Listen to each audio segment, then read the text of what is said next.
Cordiales saludos, muchas gracias por estar aquí acompañándome nuevamente, ahora en esta quinta parte del curso Interpretación de la guía Eurachem para validación de métodos analíticos. En esta quinta parte vamos a tratar los temas precisión, incertidumbre y robustez, que son, dicho sea de paso, parámetros de desempeño. Ya son los últimos parámetros de desempeño que vamos a desarrollar. Ya en el próximo video o en los próximos dos videos vamos a concluir con esta emisión de videos para el curso y posteriormente desarrollaremos algunos ejercicios en plantillas de Excel para realizar cálculos y bueno, obviamente aplicando lo que hemos visto y lo que nos recomienda, ¿sí? Lo que nos sugiere la guía Eurachem para validación de métodos analíticos. Vamos entonces, vamos a comenzar hoy con precisión. Ya han visto ustedes algunos vídeos referidos a errores aleatorios, errores sistemáticos y demás, y seguramente, de acuerdo al trabajo en el laboratorio, conocen qué significa más o menos, en mayor o menor profundidad, el concepto de precisión. La repetición, como sabemos, la precisión, no podemos estimar la precisión sin hacer repetición de mediciones. Entonces, la repetición es esencial para obtener estimaciones fiables de características de desempeño del método, tales como la precisión y el sesgo. Justamente en ese módulo de variabilidad nos referimos a esta operatoria que es repetir mediciones, ¿sí? Entonces, mediante la repetición de mediciones, bajo ciertas condiciones, bajo ciertas circunstancias, podemos conocer justamente la precisión, el error aleatorio y el sesgo, lo que se refiere al error sistemático. Entonces, bueno, del sesgo hemos hablado anteriormente, en videos anteriores, donde, bueno, el parámetro de desempeño involucrado fue o es la veracidad. Cuando vamos a realizar un experimento de precisión, debemos tener en cuenta todas las variaciones en las condiciones operativas que se pueden esperar durante el uso rutinario del método. Entonces, creo que les comentaba en algún video anterior, si nosotros vamos a determinar la precisión nos va a dar, ese parámetro de desempeño nos va a dar una idea de qué tan variable es nuestro método de acuerdo a ciertas condiciones. Por ejemplo, si en nuestro método operan 3 personas, se utilizan 2 equipos, se utilizan 5 conjuntos de materiales de vidrio, 2 balanzas, etcétera.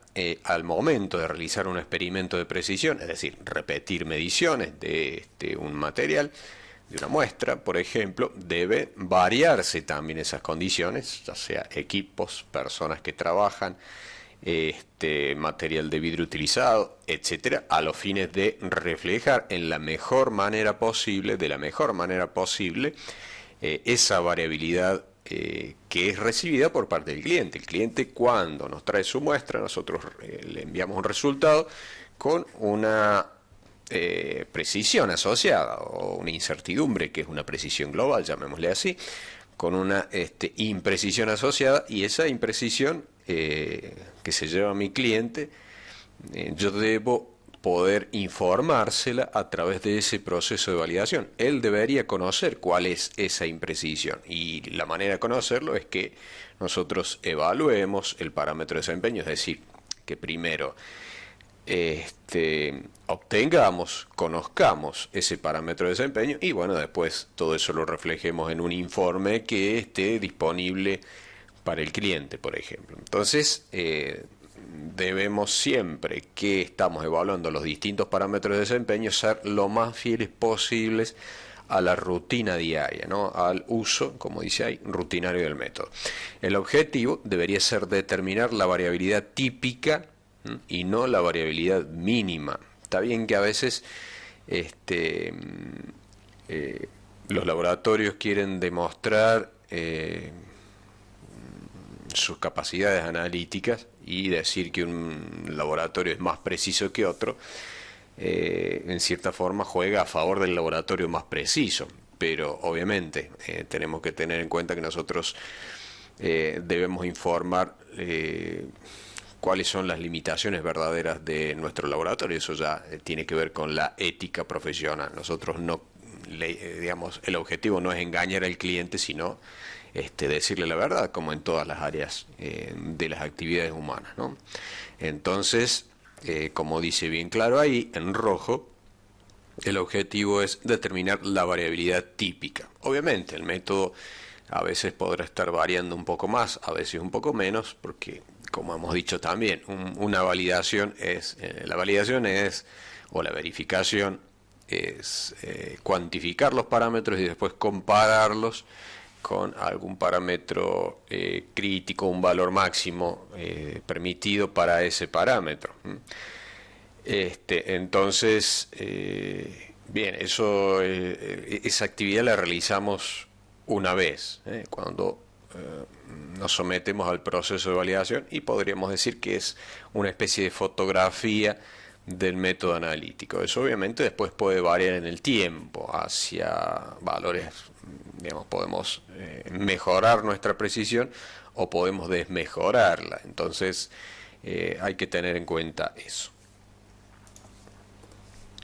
Bueno, precisión de la medida es una medida justamente de cuán cerca están los resultados entre sí. Esta es una definición coloquial. Ustedes, si quieren conocer la definición más, la definición actual, la definición exacta, por decirlo de alguna manera, pueden recurrir al vocabulario internacional de metrología, y de todas maneras en los videos de variabilidad que han visto por ahí, ahí estaba la definición, ¿no? Si recuerdan. De todas maneras, siempre, o mejor dicho, nunca está de más tener a la mano el vocabulario internacional de metrología, y ahí está, digamos, definido el concepto de precisión y las condiciones bajo las cuales nosotros vamos a calcular, vamos a determinar o vamos a expresar esa precisión. Entonces, precisión es una medida de cuán cerca están los resultados entre sí. Precisión es, por decirlo, el término coloquial. Yo hablo de precisión cuando en realidad me estoy refiriendo a precisión de la medida, a precisión de la medición.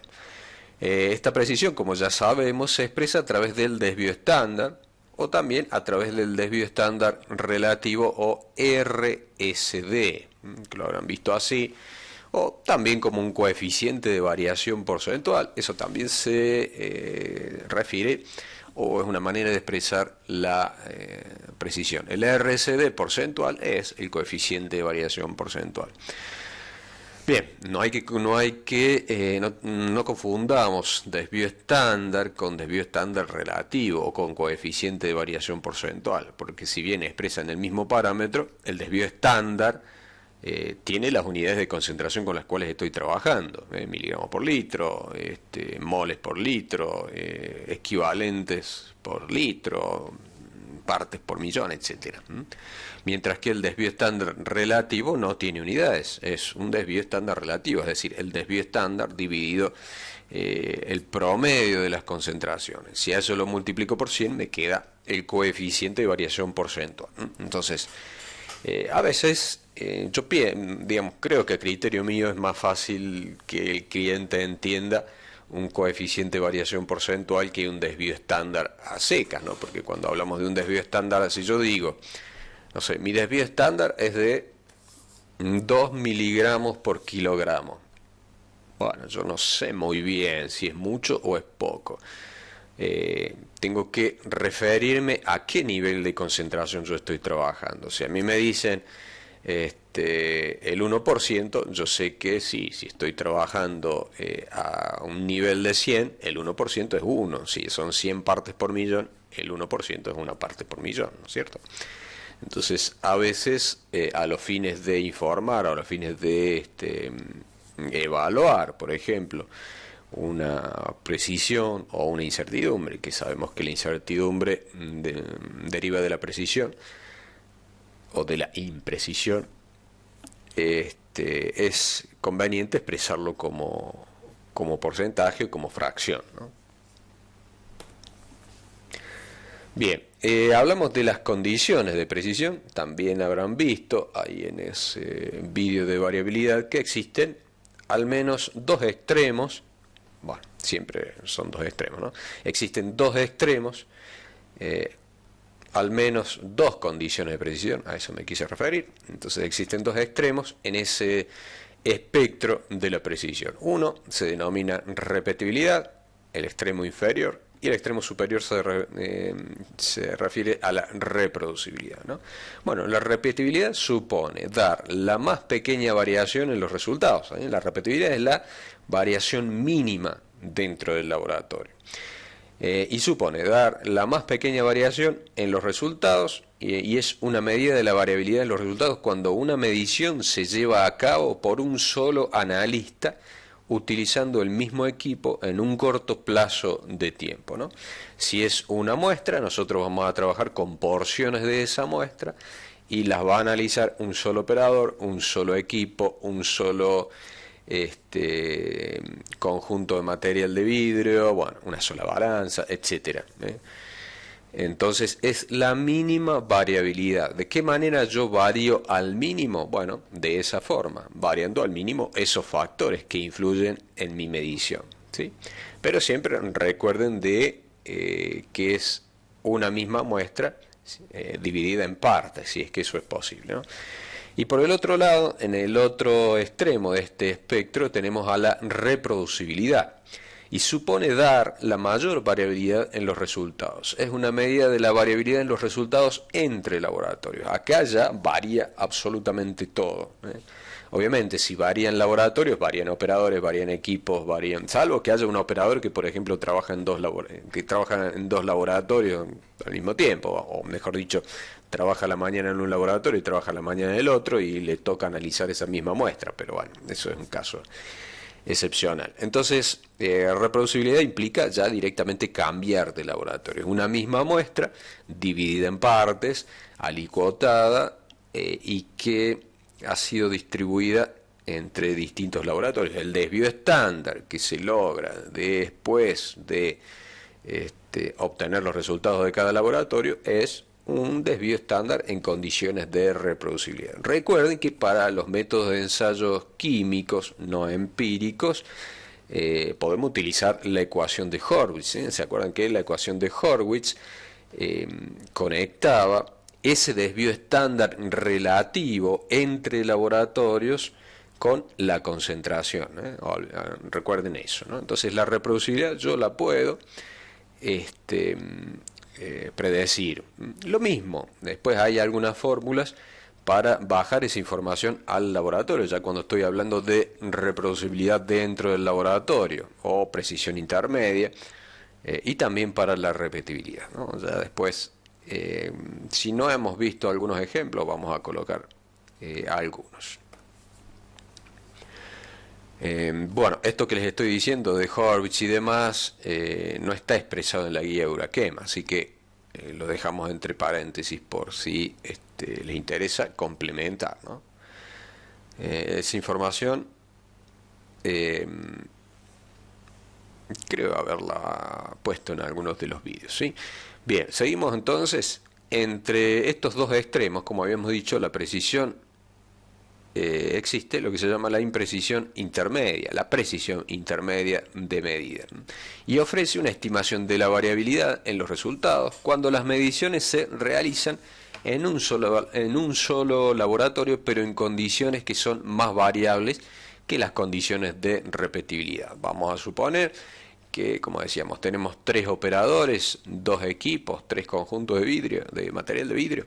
Bueno, para poder conocer esa variabilidad o esa precisión intermedia, yo tengo que hacer un experimento de modo que una misma muestra, por ejemplo, yo la analice hoy con un operador, con un equipo, con un material de vidrio determinado hoy, y mañana sea otro operador, otro material de vidrio, otro equipo. Y yo debería a esos factores hacerlos variar de manera aleatoria. No es que hoy el operador 1, mañana el operador 2, mañana el operador 3, después vuelve de nuevo a comenzar el operador 1, el operador... No, debería en lo posible, siempre que se pueda, porque a veces no es práctico, siempre que se pueda, que varíen los distintos operadores, los distintos equipos. Utilizar para eso una tabla de valores aleatorios o simplemente eh, meter un papelito en una bolsita, sacar, etcétera, ¿no? Sacar o usar un dado, etcétera, de las formas que a ustedes se les ocurre para desarrollar un valor aleatorio, ¿no? Recuerden que Excel y cualquier otro programa de cálculo generalmente tienen generadores de valores aleatorios, entonces uno puede utilizar la función aleatorio de Excel y decirnos a Excel que nos dé valores entre 1 y 10, entre 1 y 3, entre 1 y lo que sea. Entonces, de esa manera yo tengo ahí una herramienta. Es importante introducir el azar para evitar subjetividades, ¿no? En la estadística siempre es conveniente utilizar valores aleatorios. Bien, entonces, bueno, respecto de esa precisión intermedia, por decirlo de alguna manera sintética, es la máxima variabilidad que yo puedo obtener en mi laboratorio. Obviamente, esa máxima variabilidad que yo puedo obtener en mi laboratorio puede ser diferente a la máxima variabilidad de otro laboratorio. Generalmente yo pongo ese ejemplo. Soy un laboratorio pobre, que tengo. Yo soy el único operador, hay un solo equipo, una sola balanza, un solo conjunto de material de vidrio, es decir, un solo matraz, una sola pipeta, un solo vaso precipitado. Y obviamente no puedo variar el equipo, no puedo variar el material de vidrio, no puedo variar el operador porque es lo único que tengo. Si yo tengo en cuenta esa variabilidad y la comparo con la variabilidad de un laboratorio con más recursos, que tiene 3 equipos, 5 operadores, 20 conjuntos de material de vidrio, etcétera, obviamente ese laboratorio de más recursos va a poder variar más y el desvío estándar de ese laboratorio de mayores recursos va a ser más grande que mi desvío estándar en esas condiciones de precisión intermedia, pero no significa que el laboratorio de mayores recursos sea más impreciso que yo, sino que las condiciones son diferentes. La máxima variabilidad de ese laboratorio de mayores recursos va a ser mayor que la mía, pero son otras condiciones. Entonces, esa precisión intermedia no es comparable con la mía, ¿sí? Sí son comparables la repetibilidad de mi laboratorio con la del laboratorio de altos recursos, sí son comparables porque implica la mínima variabilidad, es decir, una misma muestra dividida en partes y que es analizada por un solo operador, con un solo equipo, con un solo material de vidrio, etcétera, ¿sí? La repetibilidad sí es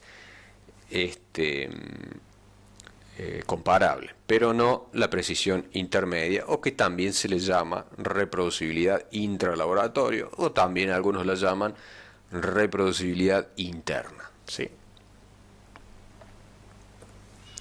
El objetivo entonces es obtener una estimación de la precisión que refleje todas las fuentes de variación que se producirán en un solo laboratorio en condiciones de rutina, ¿eh? Diferentes analistas, si los hay, obviamente periodos de tiempo, eso sí lo podemos variar, salvo que muchas veces vienen y dicen yo quiero que usted me diseñe un experimento para determinar reproducibilidad, pero lo necesitamos para mañana, nosotros tenemos que tener ya el desvío estándar todo calculado mañana.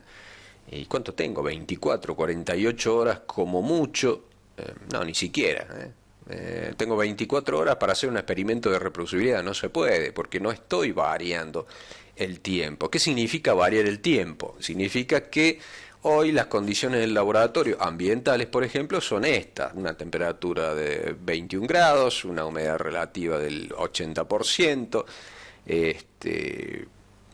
el humor del operador también a veces tiene que ver, porque dependiendo obviamente del método, si es un método semiautomático y va a depender cómo el operador introduzca la muestra, cómo el operador visualice, no sé, un punto final, etcétera. Y mañana el humor de ese operador o de otro operador no será el mismo, las condiciones ambientales del laboratorio también han cambiado, sobre todo en países donde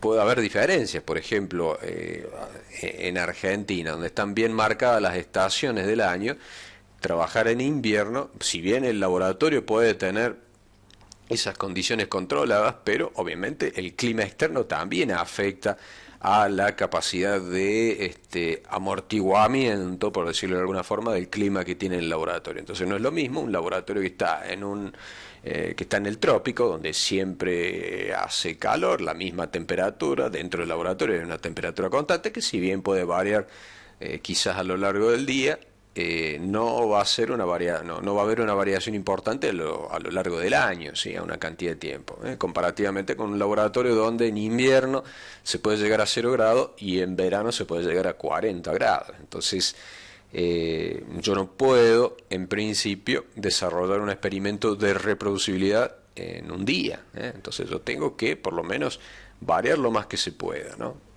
Eh, bueno, eso va a depender del tiempo que tenga y de otros factores. Yo puedo plantear un experimento hoy a los fines de presentar esa información, no sé, en el marco de una auditoría, pero debo dejar abierto el informe y decir que voy a seguir incorporando datos a lo largo del año, por ejemplo, para poder determinar adecuadamente esa precisión en condiciones intermedias. Bien, la precisión es... otra cosa que les iba a decir es que a veces, bueno, el experimento típico es tomar una muestra, dividirla en partes y analizar la muestra hoy, mañana, etcétera, con distintos operadores, equipos, etcétera. Pero ¿y si la muestra no es estable? Y en muchos casos donde seguramente varios de los que me están escuchando deben trabajar o se les debe dificultar trabajar con muestras estables, sobre todo aquellas, por ejemplo, ambientales. Si estamos hablando, no sé, de medir oxígeno disuelto, si estamos hablando de incluso el mismo pH, estamos hablando de parámetros relativamente sencillos, difícilmente podamos obtener muestras estables. Entonces, bueno, una manera de trabajar es a través, se aplica, con ensayos de recuperación. Entonces, hoy me llega una muestra, más o menos al mismo nivel, le agrego una cantidad de analito y determino el factor de recuperación. Mañana me llega otra muestra diferente, también dentro del nivel en el cual yo estoy trabajando de concentración, vuelvo a hacer el mismo agregado y a calcular el factor de recuperación. Entonces, determinando factores de recuperación, yo me independizo de la concentración de la muestra, porque si voy a trabajar obviamente con muestras diferentes, voy a tener concentraciones diferentes y el desvío estándar se va a referir a concentraciones diferentes, es decir, la variabilidad va a ser debida a la variabilidad en las concentraciones y no a la variabilidad analítica, la variabilidad del método que es lo que yo necesito determinar, ¿sí? A mí no me interesa si la muestra varía, pues si es una muestra inestable, hoy tiene un valor de concentración, mañana esa concentración seguramente va a haber disminuido, etcétera. Si yo hago el experimento a lo largo de 10 días y determino el desvío estándar, calculo el desvío estándar, ese desvío estándar va a tener una componente de variabilidad analítica, pero también va a tener una componente importante de variabilidad de la muestra, y a mí no me interesa conocer que la muestra varíe, yo quiero asegurarme que la muestra sea estable para conocer la variabilidad del método, ¿sí? Si mi cliente me trae una muestra que es inestable, bueno, yo le analizo la muestra hoy y le digo, señor cliente, este es el valor, pero tenga en cuenta que este valor va a variar con el tiempo, ¿eh?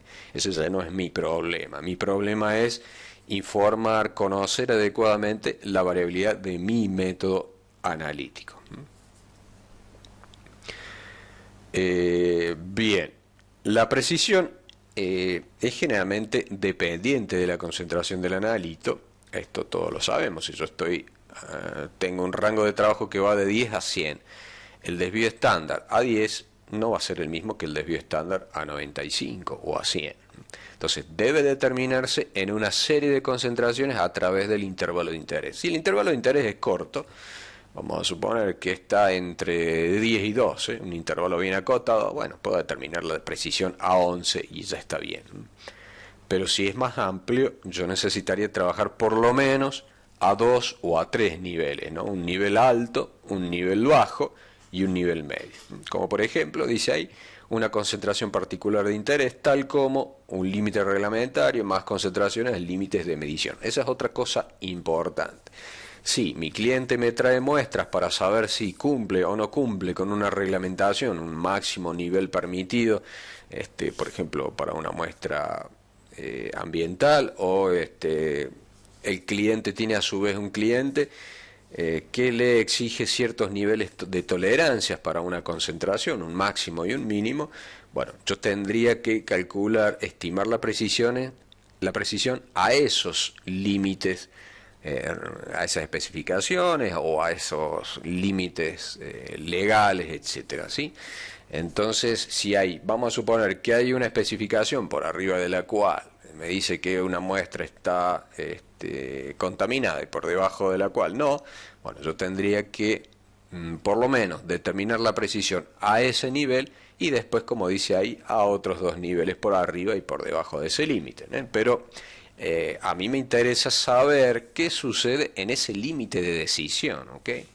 Ese límite de decisión es donde el cliente o la autoridad ambiental o lo que sea, o el comprador de un determinado producto va a tomar una decisión, ¿sí? Bueno, se aplica la relación entre la precisión y la concentración del analito debe estar establecida. Como por ejemplo, uno puede construir un perfil que sea desvío estándar o desvío estándar relativo en función de la concentración. Lo hemos por ahí visto en algunos de los vídeos anteriores, ¿no? Donde se construye esa gráfica. A ver si podemos aquí abrir una pantalla, por ejemplo, así. Entonces nosotros vamos a tener una gráfica de este tipo, ¿sí? Donde aquí en el eje de las X vamos a tener concentración y en el eje de ordenadas un desvío estándar. Entonces vamos a calcular el desvío estándar a una concentración baja, que puede ser cercana o levemente por encima al límite de cuantificación, otro valor a una concentración más o menos a la mitad del rango y otro valor a la mitad, ¿no? Sí, acá suponiendo que no hay ningún límite legal o alguna especificación involucrado. Entonces nosotros después podemos ajustar esto con un método de ajuste, el más simple de todos, que es la regresión lineal, ¿sí? Obviamente no va a ser tan lindo como lo vemos acá. Tendremos probablemente no sé, un punto por acá, otro punto por acá y otro punto por acá, por decir algo, ¿eh? No siempre va a ser una gráfica tan bonita. Podemos también trabajar con un RSD, ¿sí?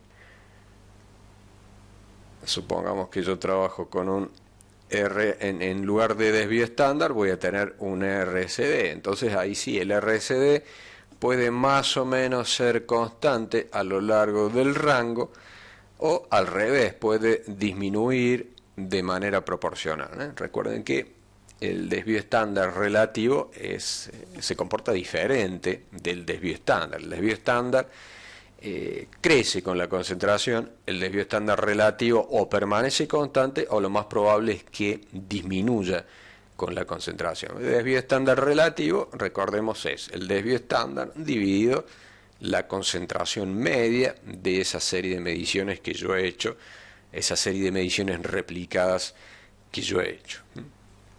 Bien. Bueno, ese por ejemplo es un perfil. Y de la gráfica anterior, bueno, ya no la puedo recuperar, de la gráfica anterior, si yo extrapolo a concentración cero, voy a poder determinar el desvío estándar a concentración cero. Y si ese desvío estándar después lo multiplico por 3, ese puede ser el límite de detection, por ejemplo, ¿no? Que no está desarrollado acá en la guía Eurachem, pero que lo pueden complementar con una medición adicional, ¿sí? Bien, en los casos en que la concentración medida esté muy por encima del límite de detección, la precisión que se determina es a menudo proporcional a la concentración del analito, y como decíamos, podemos encontrar un RSD constante, un desvío estándar relativo constante, o proporcional, pero inversamente proporcional, ¿sí? Va a disminuir proporcional, más o menos proporcional. Es decir, nosotros generalmente no vamos a determinar la precisión en 20 puntos en todo el rango, sino que determinaremos, en algunos casos, a veces un solo nivel. El que importa es un nivel reglamentario que mi cliente necesita para saber si está por arriba o por debajo, y determinamos la precisión a solo ese nivel. Otras veces son 2 puntos, un rango bajo, un rango alto, y en el mejor de los casos serán 3 puntos, rango bajo, rango alto y nivel medio. Entonces, con 3 puntos no podemos hacer mucho ajuste, más que un ajuste lineal muy simple. Entonces, bien, lo importante, más allá de si sea constante o sea inversamente proporcional, lo importante es que establezcamos, conozcamos más o menos cómo se comporta la precisión en todo el rango de trabajo, si es un rango amplio. Obviamente, si es un rango pequeño, con una sola determinación de precisión ya es suficiente, ¿no?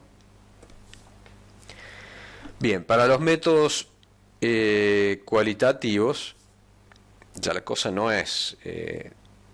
ya por los métodos cualitativos yo no tengo un valor continuo, una concentración de 3.27 partes por millón, 3.29, no. Yo tengo una respuesta binaria: está presente o está ausente el analito, positivo o negativo, reactivo o no reactivo. Generalmente es una respuesta binaria. Entonces ya no trabajamos con desvío estándar, ya no trabajamos con desvío estándar relativo, sino con tasas de falsos positivos y de falsos negativos, ¿sí? Entonces, bien, yo determino, me llega una muestra, analizo esa muestra, me da positivo, yo tengo una probabilidad de que en lugar de ser positivo, eso sea negativo, es decir, tengo una probabilidad de equivocarme. Y el inverso, me llega una muestra, yo la analizo, por ejemplo, con esos kits de análisis rápido, ¿no? Yo analizo esa muestra, me da negativo, obviamente tengo una probabilidad, un riesgo de haberme equivocado al decir que es negativo cuando en realidad es positivo. Entonces, eso es lo que se determina en los métodos cualitativos, que es lo más semejante a la precisión, ¿no? La precisión, que está relacionada con la incertidumbre, es básicamente informar o conocer un rango, un intervalo donde yo voy a encontrar los valores asociados a mi mensurando, ¿sí? Entonces es una zona de desconocimiento, de donde se encuentra ese mejor estimado del valor verdadero. Bueno, esa zona de desconocimiento para los métodos cualitativos yo la puedo interpretar como eso, ¿no? Como tasas de falsos verdaderos y de falsos positivos, tasas de, en definitiva, respuestas erróneas, que yo puedo tener. Bien, respecto de la precisión, los materiales deben ser, esto también es sumamente importante, ¿no? Los materiales que voy a usar para el experimento de precisión deben ser representativos de las muestras de ensayo en términos de la matriz, de la concentración del analito, de la homogeneidad y de la estabilidad, ¿sí? Siempre que se pueda. A veces yo no puedo trabajar con una muestra, por decir algo. Estoy analizando una muestra de un fármaco, de una materia prima, ¿sí? La materia prima, bueno, tiene un 80% de ese principio activo y el resto son impurezas, ¿sí? Qué sé yo, por decir, silicios, sulfatos, bueno, una serie de impurezas. Y el principio activo, vamos a suponer que es el componente X. No quiero equivocarme al mezclar impurezas con el principio activo, ¿no? Vamos a suponer que es X y que tiene impurezas de sulfatos, silicatos, etcétera. Yo voy a hacer el experimento de precisión, tengo que trabajar con muestras, ¿sí? Acuérdense del módulo de variabilidad.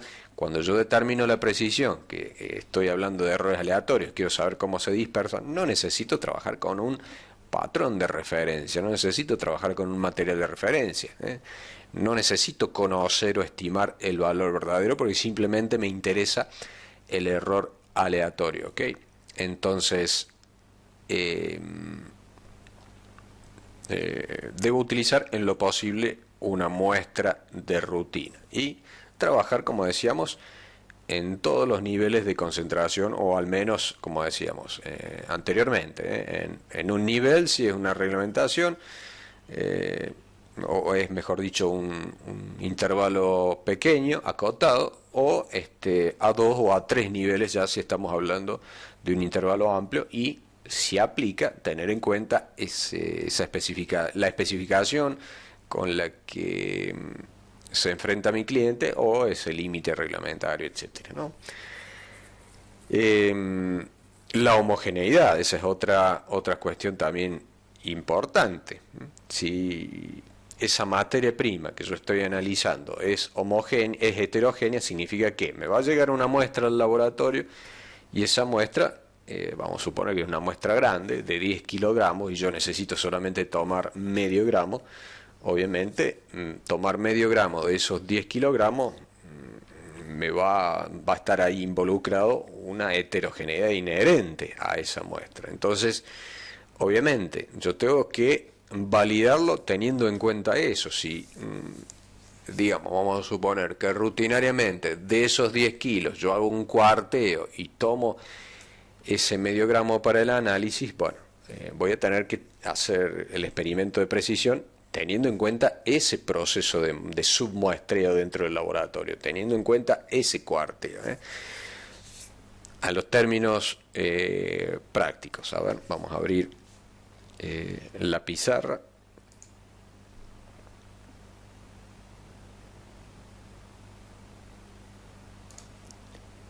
Entonces, vamos a suponer lo siguiente. A mí me llega una muestra de 10 kilogramos. A ver, perdón.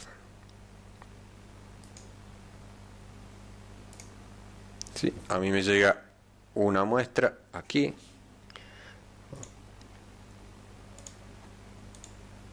Bueno, me estoy equivocando acá con la pantalla. Vamos así, ahora elegir la pluma. Vamos a suponer que ahora me llega entonces una muestra de 10 kilogramos y yo de esa muestra tengo que tomar solamente medio gramo. Entonces, esta muestra yo la voy a someter a un proceso de cuarteo. Discúlpenme la letra.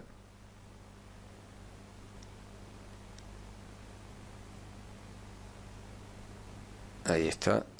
Entonces, a esta muestra yo la voy a someter a un proceso de cuarteo, ¿sí? Y obtendré mis 0.5 gramos que luego se irán a análisis. Entonces, ese es mi proceso habitual. ¿Cómo voy a realizar mi experimento de precisión? Mi experimento de precisión no significa que yo a esta muestra de 0.5 gramos la voy a repetir, por ejemplo, 10 veces. Eso es incorrecto. Lo que yo tengo que repetir 10 veces es este proceso de cuarteo, ¿sí? Entonces, obviamente,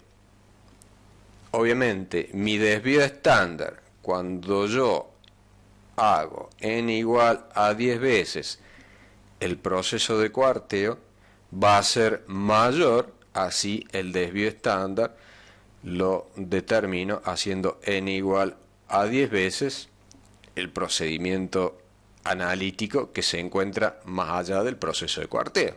Entonces, bien, para determinar correctamente la precisión, si el procedimiento analítico incluye el cuarteo y planteo hacer 10 mediciones replicadas, yo voy a tener que hacer 10 veces el proceso completo, es decir, partir 10 veces desde el cuarteo, que es cuando inicia el proceso de medición en mi laboratorio, ¿ok? Eso tiene que quedar claro. No es que al cuarteo lo hago una sola vez y a partir de esa muestra ya cuarteada yo hago después las 10 determinaciones, ¿no? Eso es erróneo, ¿sí? Yo tengo que partir desde el cuarteo, ¿sí? Entonces, si yo digo, voy a hacer una determinación de repetibilidad, es decir, que y planteo medir 10 veces, obtener 10 valores, para después calcular en base a ello el desvío estándar. Bueno, yo voy a trabajar con la misma muestra, pero esa muestra de 10 kilogramos voy a tener que someterla 10 veces al proceso de cuarteo, ¿no? A tener en cuenta eso. Yo tengo, como bien decía anteriormente, como bien decíamos anteriormente, el objetivo es obtener una estimación de la precisión que refleje todas las fuentes de variación, ¿no? Entonces, si yo no tengo en cuenta el cuarteo, estoy equivocándome, porque mi cliente, porque digamos no estoy variando, no estoy incorporando la variación del cuarteo, y mi cliente sí se lleva a la variación de cuarteo. Cuando él me trae su muestra de 10 kilogramos, yo hago mi procedimiento analítico que incluye el cuarteo, que incluye ese submuestreo.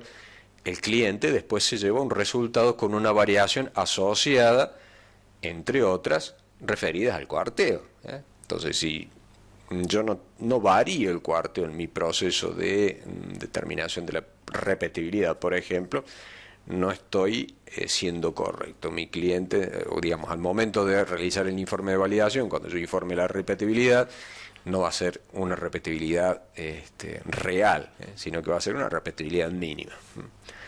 Eso a tenerlo en cuenta. Bien.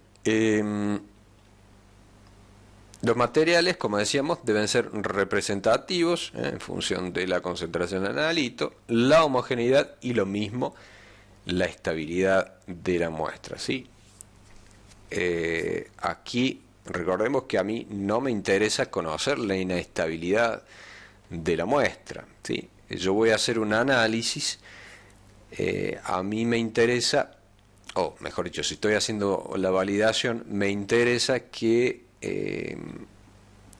conocer, caracterizar los parámetros de desempeño de mi método y no los de la muestra. Una muestra puede ser más o menos estable, dependiendo de las características de la muestra, dependiendo de cómo la manipuló mi cliente.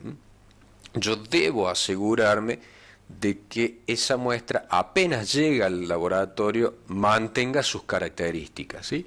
Si es una muestra que necesita refrigeración, pues bueno, guardarla en un sistema refrigerado. A su vez, debo informarle al cliente cómo trae la muestra. Vamos a suponer que el cliente va a tomar una muestra en un río y después pasan 5 días hasta que esa muestra, a través de un viaje, llega al laboratorio. Bueno, el cliente debe saber que debe refrigerar, por ejemplo, esa muestra para que se mantenga lo más íntegra posible cuando llegue al laboratorio. Entonces, yo debo asegurarme esa estabilidad. Al momento de validar un método, yo tengo que tener en cuenta la estabilidad de mi método, o mejor dicho, yo tengo que tener en cuenta la variabilidad de mi método y no el de la muestra, ¿sí? La muestra es una muestra, pues en función de cómo, como decíamos recién, en función de cómo sea esa muestra, de las características de la muestra y algunos otros factores, va a variar o va a variar menos, pero a mí me interesa sobre todo caracterizar la variabilidad de mi método, caracterizar las limitaciones de mi método y no las limitaciones de la muestra. Bueno, para un análisis de precisión no se necesitan los materiales de referencia certificados, obviamente.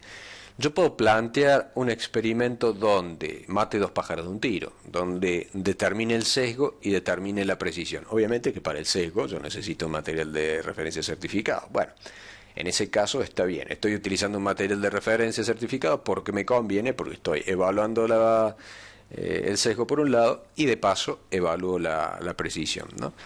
Pero si yo voy a hacer un experimento solamente para precisión, no necesito trabajar con un material de referencia. Es más, generalmente está bien, por más que el material de referencia certificado tenga la misma matriz que mis muestras o una matriz semejante, nunca va a ser exactamente igual a la matriz de mis muestras. Entonces, si yo tengo para elegir entre un material de referencia certificado y muestras de rutina, es preferible utilizar las muestras de rutina, porque al momento de determinar la precisión, a mí no me interesa el valor verdadero, ¿sí? Lo que me interesa es ver cómo esos resultados se dispersan entre sí. Bien, las réplicas también deben ser independientes. Todo el proceso de medición, incluyendo los pasos de preparación de las muestras, deben repetirse. Lo que recién decíamos respecto de ese proceso de cuarteo. El número mínimo especificado de repeticiones va a variar con diferentes protocolos, ¿no? Y también va a depender del método. Hay métodos que son sumamente laboriosos, que para obtener un resultado a mí me lleva toda una jornada de trabajo. Entonces, imagínense, tengo que dedicarle una semana entera a una repetibilidad simplemente. Bueno, eso es complejo. Probablemente ahí con 5 o 6 repeticiones ya me puedo considerar como satisfecho. Mientras que para otros métodos que son mucho más simples, bueno, yo puedo darme el lujo de hacer 15 replicados, ¿no? O 20, o 25, o 30. Por ejemplo, las mediciones físicas es muy fácil repetir mediciones porque solamente, básicamente, o en general es una mera medición instrumental, mientras que para las mediciones químicas en general tengo una muestra grande, que después la tengo que submuestrear, que después la tengo que acondicionar, la tengo que preparar, derivatizarla, someterla a un proceso de extracción, etcétera, un proceso de preconcentración, etcétera, etcétera. Eso implica una cantidad de tiempo, obviamente de gastos también. Entonces, típicamente, como dice ahí, entre 6 y 15 para cada material utilizado en el estudio, ¿no? Suele hablarse mucho del valor de 10, n igual a 10. De todas maneras, si ustedes quieren ser un poco más profundos, pueden analizar el tamaño de la muestra en base a un análisis estadístico, ¿sí? Si han visto algunos vídeos, los vídeos que dejamos ahí de análisis estadístico, seguramente, sobre todo en la parte de inferencia estadística, hicimos ahí algunos ejercicios teniendo en cuenta dando algunos tips para evaluar cuál es el mejor tamaño de muestra, o el tamaño de muestra óptimo. Obviamente, mientras más grande es el tamaño de la muestra, mientras el n, la cantidad de repeticiones, es mayor, la confianza estadística también va a ser mayor, pero el gasto de recursos de todo tipo también va a ser mayor. Entonces, es una relación de compromiso entre confianza estadística, ¿sí?, incertidumbre estadística y cantidad de trabajo, que es cantidad de tiempo, cantidad de dinero, ¿no? Bien, por otro lado, es difícil estimar un desvío estándar fiable a partir de datos con pocas precisiones, con pocas repeticiones. La calidad estadística de tener pocas repeticiones, obviamente va a ser pobre. De ser posible, se puede acudir al agrupamiento. Después se plantea, por ejemplo, un experimento. La guía Eurachem se plantea un experimento donde que a su vez proviene de la guía ISO 5725, ¿no? Si la tienen ahí a la mano, les recomiendo utilizarlo. Es una guía bastante exhaustiva en el tema, ¿no? Bien, uno puede plantear un experimento como el que sigue. Hoy vamos a suponer que tengo una muestra estable, tengo esa muestra, hoy la analizo por duplicado. Y simplemente lo que he hecho es agregar 2 mediciones más a todas las que yo hago rutinariamente. No es una carga de trabajo, vamos a suponer, exagerada. Mañana hago lo mismo, a esa misma muestra, de nuevo tomo 2 porciones y las analizo por duplicado. Y así a lo largo de 10 días, a lo largo de 5 días. A lo largo de 5 días yo voy a tener 5 pares, es decir, 10 mediciones, ¿sí? He realizado 2 pares por día. Entonces, con ese experimento, ya después lo planteamos más adelante, y hemos hecho también un ejercicio, habrán visto un ejercicio en la parte de estadística, si mal no recuerdo, ya después lo voy a revisar, y si no, lo incorporamos. De todas maneras sí lo vamos a incorporar, amén de que eso ya haya estado revisado, vamos a incorporar algunos ejercicios a este respecto. Decíamos, con ese experimento de repetir durante 5 días duplicados, yo puedo estimar la repetibilidad y también la precisión intermedia con la técnica estadística llamada ANOVA de un factor.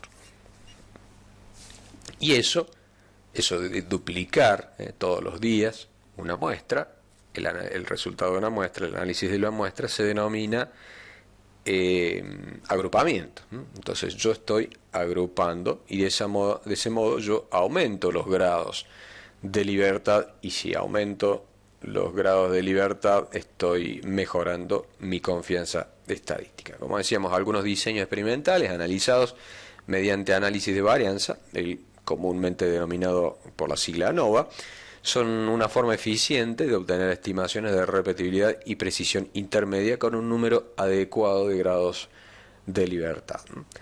Bien, una vez que nosotros hemos determinado la repetibilidad, la precisión intermedia, y si tenemos los datos de reproducibilidad se pueden obtener de la participación en un ejercicio interlaboratorio, ¿no? Si por lo menos tenemos repetibilidad y precisión intermedia, nosotros podemos disponer o podemos trabajar con el límite de repetibilidad, que es un parámetro de control de calidad, ¿no? El límite de repetibilidad se calcula de esta forma: R igual a la raíz cuadrada multiplicado por el estadístico T para una determinada grado de libertad multiplicado por el desvío estándar. Si ese estadístico T, dependiendo, ¿no?, de los grados de libertad que haya tenido el experimento, lo multiplicamos por 2 y asumimos el estadístico T para el 95%, suponiendo una cantidad de experimentos de repeticiones mayores a 10, nos queda aproximadamente esto, 2.8 por el desvío estándar de repetibilidad. Si a este T 2 lo multiplicamos por 1.14, que es la raíz cuadrada de 2, me da 2.28, ¿no? ¿Y este parámetro para qué me sirve? Para controlar la calidad para controlar la precisión, que la precisión en las mediciones rutinarias sigan sus valores esperados, ¿no? Entonces, yo una vez que he determinado la repetibilidad, multiplico por 2.8 y eso es el límite. Vamos a suponer que la repetibilidad, el desvío estándar de repetibilidad es 1 por 2.8 me da 2.8. Entonces, entre dos mediciones sucesivas, obviamente en condiciones de repetibilidad, supongamos que a mí me llega la muestra del cliente X. Analizo esa muestra del cliente X por duplicado. La diferencia entre esas dos mediciones no debe ser mayor a 2.8, suponiendo que el desvío estándar es 1, como decíamos recién. La diferencia no debería ser superior a 2.8. Y si la diferencia es superior a 2.8, bueno, probablemente esté ocurriendo algo en ese ejercicio, en ese método, ¿no? Eso puede significar que mi método se ha salido de control estadístico, ¿no? Entonces es una de las tantas herramientas que yo tengo para controlar la calidad. En este caso estoy controlando el error aleatorio, ¿sí? Estoy verificando que el error aleatorio permanece en los valores que yo he obtenido en el proceso de validación. Obviamente que para conocer el límite de repetibilidad de mi método necesito haber validado antes, es decir, necesito haber caracterizado la precisión de mi método analítico. Bueno, así como tenemos límite de repetibilidad, también tenemos límite de precisión intermedia. Si yo he hecho un experimento en el contexto de la validación para determinar la precisión intermedia, por ejemplo una ANOVA, como acabamos de ver, yo tendría a la mano este desvío estándar de precisión intermedia. Si esto lo multiplico por 2.8, como dice ahí, voy a tener un límite, ya va a ser un poquito más amplio, porque en este desvío estándar de precisión intermedia yo tengo una variación mayor. Entonces, si a eso lo multiplico por 2.8, me queda ese límite para dos mediciones consecutivas, ¿sí? En condiciones de precisión intermedia. Puede ser, por ejemplo, una muestra estable que me viene del cliente X, la analizo hoy y después esa misma muestra la analizo mañana. Entonces, la variación en esa muestra analizada en dos días diferentes, por dos operadores diferentes, por dos equipos diferentes, no debería ser superior a 2.8 por el desvío estándar en condiciones de precisión intermedia. Y lo mismo aplica si nosotros tuviésemos el límite de reproducibilidad, pero claro, acá ya están involucrados dos laboratorios, por ejemplo. Entonces es la muestra analizada por mi laboratorio y esa misma muestra u otra porción de esa misma muestra analizada por otro laboratorio. Entonces ahí obviamente la diferencia entre esos dos valores ya se permite que sea más grande, porque obviamente están involucradas más fuentes de variación ahí. Bien, los enfoques para la determinación simultánea de repetibilidad y precisión intermedia a través del análisis de ANOVA que acabamos de mencionar y que vamos a incorporar a un ejercicio, se describen en la norma ISO 5725, que es la parte 3. La norma consta, la norma consta de 6 o 7 partes. Busquen en la parte 3, ahí está descrito. Bien, las submuestras del material de ensayo seleccionado se analizan por replicado en condiciones de repetibilidad a través de un número de diferentes series de medidas con una variación máxima en condiciones entre las series de medidas, ¿no? Entonces acá la máxima variabilidad va a ocurrir entre la serie de medidas, ¿no? Este es el experimento, ¿sí?, del cual estábamos hablando, ¿no?, el análisis de varianza. Entonces estamos hablando de las submuestras del material de ensayo. Fíjense que si estamos hablando de submuestras significa que hubo un proceso de submuestreo, por ejemplo el cuarteo que decíamos recién. Entonces las submuestras del material de ensayo seleccionado se analizan por replicado en condiciones de repetibilidad a través de un número diferente de series de medidas, ¿no?, con una variación máxima en condiciones entre las series de medidas. Esta es la variación máxima. Ahora vamos a ver el esquemita, quizás ahí quede más gráfico. Bien, esas variaciones entre condiciones de medida implican diferentes días, obviamente, diferentes analistas, diferentes equipos, etcétera. Y vamos a utilizar la herramienta estadística denominada ANOVA de un factor. Como habrán visto en los videos de inferencia estadística, que son opcionales, ¿no? Si alguien vio eso, Ana, y yo les recomiendo verlos, el ANOVA, la herramienta ANOVA me sirve para inferir conclusiones y también a modo de cálculo, a modo de herramienta de cálculo. Bueno, acá la vamos a usar a modo de herramienta de cálculo, donde es capaz de calcular variación entre grupos y variación dentro de grupos, en función de esa información que nos da la herramienta. Por ejemplo, utilizándola a través de Excel, nosotros vamos a ser capaces de determinar repetibilidad y precisión intermedia. Bueno, el esquemita es simplemente esto. Esto está extraído también de la guía Eurakem. Vamos a suponer una submuestra, que le vamos a llamar grupo 1. A esa submuestra la vamos, o mejor dicho, tenemos nuestra muestra.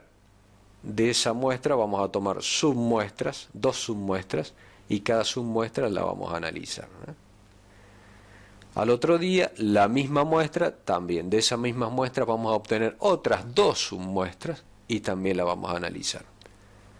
Y así a lo largo de, por ejemplo, 5 días, el ejemplito que damos recién. Entonces, entre estas 2 mediciones que fueron hechas en un día para 2 submuestras, bueno, han sido hechas por estas 2 mediciones han sido hechas por el mismo operador, mismo equipo, mismo conjunto de reactivos, mismo conjunto de material de vidrio, etcétera. Es decir, que esta variabilidad ha sido obtenida en condiciones de repetibilidad. Pero son solo 2 mediciones. Al otro día vamos a hacer lo mismo, otras 2 submuestras analizadas por otro operador. Ahora sí, entre el grupo 1 y el grupo 2, entre el día 1 y el día 2, sí tiene que haber la máxima variación. Entonces acá sí, estas 2 muestras van a ser analizadas por otro operador, ¿sí?, con otro equipo. Obviamente otro día son otras condiciones del equipo, otras condiciones del laboratorio, etcétera. Todo lo que se pueda variar. Pero sí, siempre esta y esta muestra esta y esta submuestra van a ser analizadas por el mismo analista, con el mismo equipo, ¿sí? Va a haber variación entre grupo 2 y grupo 1, pero no va a haber variación entre submuestra 1 y submuestra 2 de cada grupo. Y así lo mismo con el grupo 3. El grupo 3 debe haber más variación, debe haber, digamos, una variación grande, o tendremos que variar todos los factores respecto del grupo 2 y respecto del grupo 1, pero esos factores no deben variar entre las submuestras del mismo grupo. Entonces, ANOVA, ¿qué va a hacer? Como lo habíamos descrito en el vídeo, ANOVA va a determinar la variabilidad promedio dentro de grupos, y va a determinar la variabilidad entre los grupos, ¿sí? Entonces, desde la variabilidad promedio dentro de grupos se va a determinar la repetibilidad, y desde la variabilidad promedio o desde la variabilidad entre los grupos, ¿sí?, se va a determinar la precisión intermedia. Bueno, esto se llama ejemplo de un diseño anidado, estadísticamente se le llama, en la jerga estadística se le llama diseño anidado, porque parte de aquí arriba, parte de una misma muestra, que se subdivide, por ejemplo, en grupos, y después cada grupo se subdivide a su vez en otros subgrupos o submuestras serían aquí. Entonces esto es un ejemplo de un diseño anidado correspondiente a un experimento en el que se pueden evaluar distintas medidas de precisión utilizando ANOVA, ¿no? Este es un experimento simple, pero podemos usar ANOVA de 2 factores, de 3 factores, y evaluar, por ejemplo, la variabilidad del submuestreo, evaluar la variabilidad de los equipos, evaluar la variabilidad de los operadores, etcétera. El cálculo ahora, utilizando el software adecuado, o un software estadístico, digamos, bastante común, uno puede con 2 o 3 clics hacer o poder descomponer todas las fuentes de variabilidad para un laboratorio. Obviamente que mientras más fuentes de variabilidad yo quiera cuantificar, como por ejemplo submuestreo, analista, variabilidad por equipo, variabilidad por etcétera, etcétera, mayor cantidad de mediciones tengo que hacer, y obviamente eso implica mayor erogación de recursos. Bueno, acá tenemos la tabla de ANOVA, también extraída de Eurachem, pero bueno, esto es más o menos lo que podemos obtener de Excel. Esto es lo que podemos obtener de Excel. Entonces tenemos una fuente de variación entre grupos, sumas de cuadrados, los grados de libertad. Si a la suma de cuadrados la dividimos por los grados de libertad, me quedan los cuadrados medios, que no son ni más ni menos que varianzas, ¿sí? Y estos cuadrados medios es mi dato, mi materia prima, digámoslo así, es la información que yo necesito para después calcular los desvíos estándar de repetibilidad y precisión intermedia, o las varianzas si ustedes quieren. Después, el F, la prueba estadística F, bueno, es secundaria, digamos, en este caso específico, donde yo determino la precisión en esas dos condiciones, repetibilidad e intermedia. Bueno, aquí vemos la tabla resumida para los experimentos de precisión. En la columna ¿qué hacer?, medir materiales de referencia, muestras excedentes. Como decíamos, los materiales de referencia no necesariamente son necesarios, valga la redundancia, no son indispensables, ¿no? En lo posible, muestras de rutina. Pero bueno, a veces pasa que las muestras de rutina son inestables. Por ejemplo, decíamos medición de oxígeno disuelto. Medimos oxígeno disuelto, traemos la muestra, y esa muestra cambia muy rápido en el tiempo. Entonces es un parámetro o es un tipo de método analítico donde no podemos usar muestras de rutina para evaluar la precisión casi que ni en condiciones de repetibilidad. Bueno, sí, podemos en condiciones de repetibilidad, muestras que están más o menos en nivel, trabajar con un análisis de varianza, ¿no? Pero a veces es difícil incluso encontrar muestras, ¿no? Bueno, decíamos, medir materiales de referencia, muestras excedentes de ensayos o blancos de muestras adicionados a diversas concentraciones en todo el intervalo de trabajo. La repetibilidad y la precisión intermedia se pueden determinar a partir de estudios por separado o simultáneamente en un solo estudio, como el análisis de varianza, ¿no?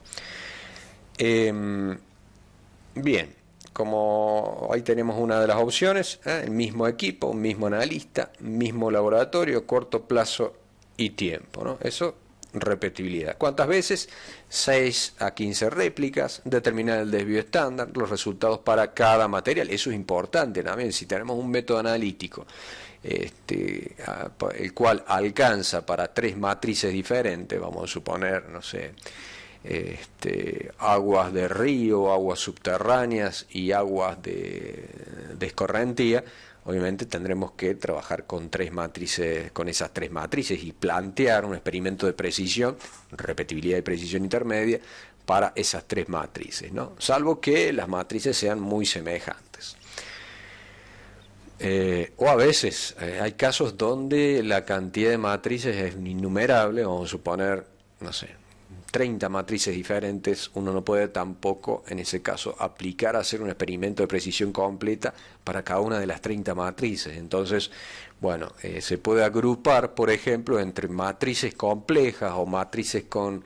Se puede buscar un común denominador y decir matrices con una elevada carga orgánica y matrices con baja carga orgánica, o con elevada carga salina o con baja carga salina. Entonces buscamos cuál es la matriz más compleja, cuál es la matriz más cargada y la matriz menos cargada. Entonces planteamos 2 experimentos de precisión para cada uno de esos extremos, ¿no? De ese denominador común que es el contenido salino, por ejemplo, de la muestra.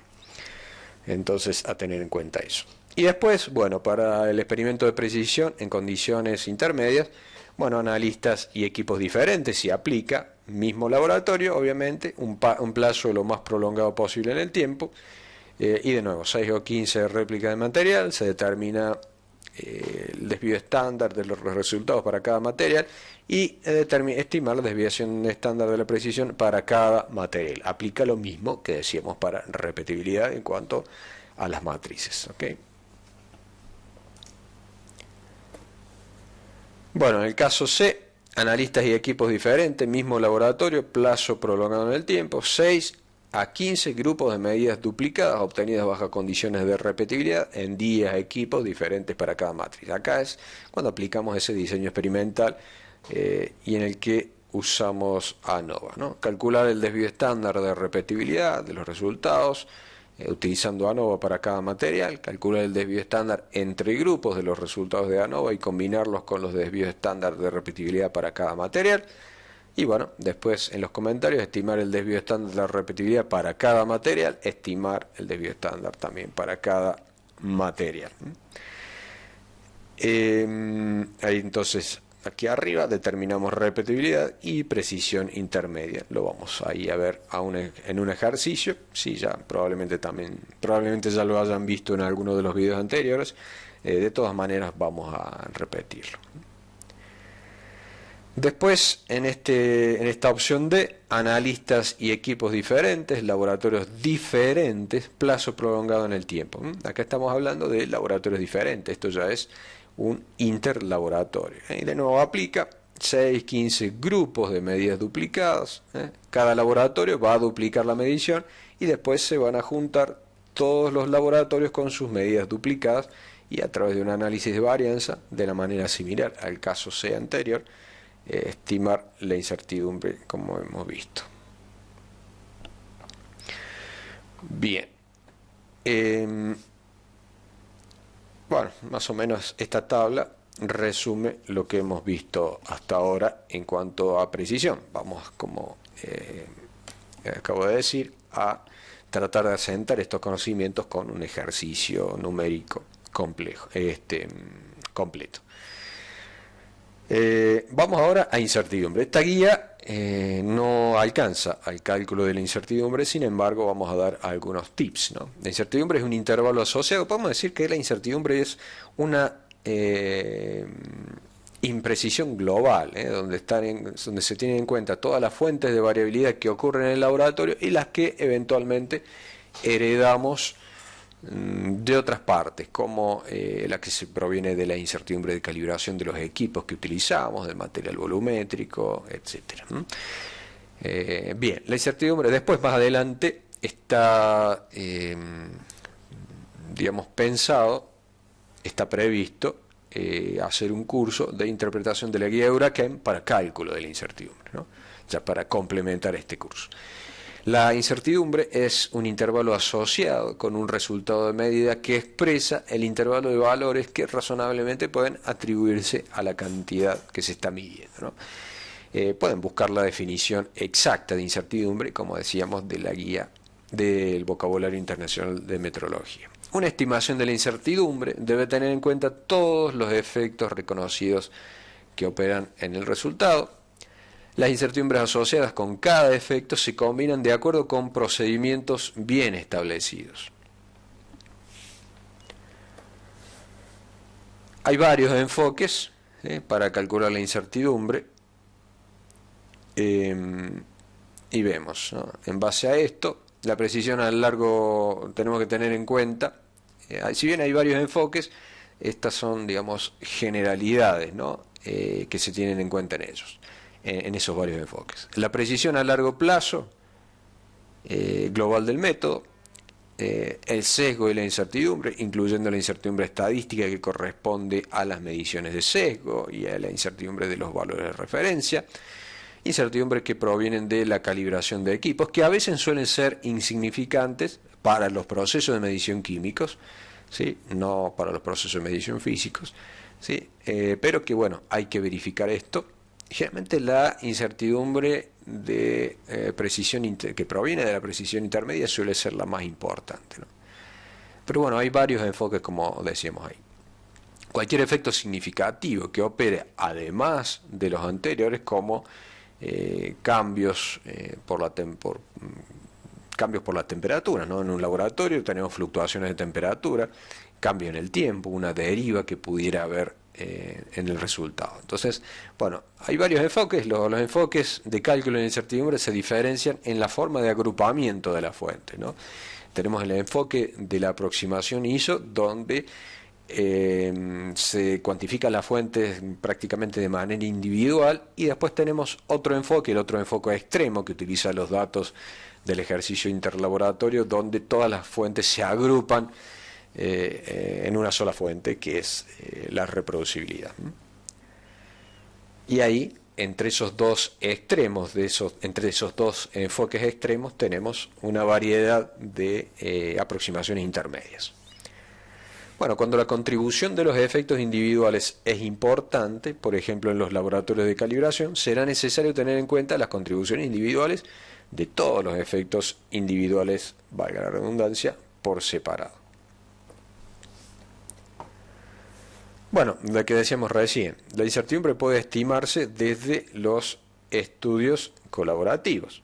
La desviación estándar de reproducibilidad configura una estimación de trabajo de la incertidumbre típica, combinada siempre que el sesgo del laboratorio medido en los materiales aplicables sea pequeño con respecto al desvío estándar de la reproducibilidad, la repetibilidad interna sea comparable con la repetibilidad del método estándar, y la precisión intermedia del laboratorio no sea mayor que la desviación estándar de la reproducibilidad publicada, ¿no? Bueno, ahí en esa guía Eurachem para el cálculo de incertidumbre, que después vamos a ver en el próximo curso, hay ejemplos donde se utiliza esa reproducibilidad como fuente de incertidumbre. Es decir, el cálculo es muy simple, es ir al informe del interlaboratorio, tomar la reproducibilidad y hacer esa reproducibilidad como la incertidumbre propia.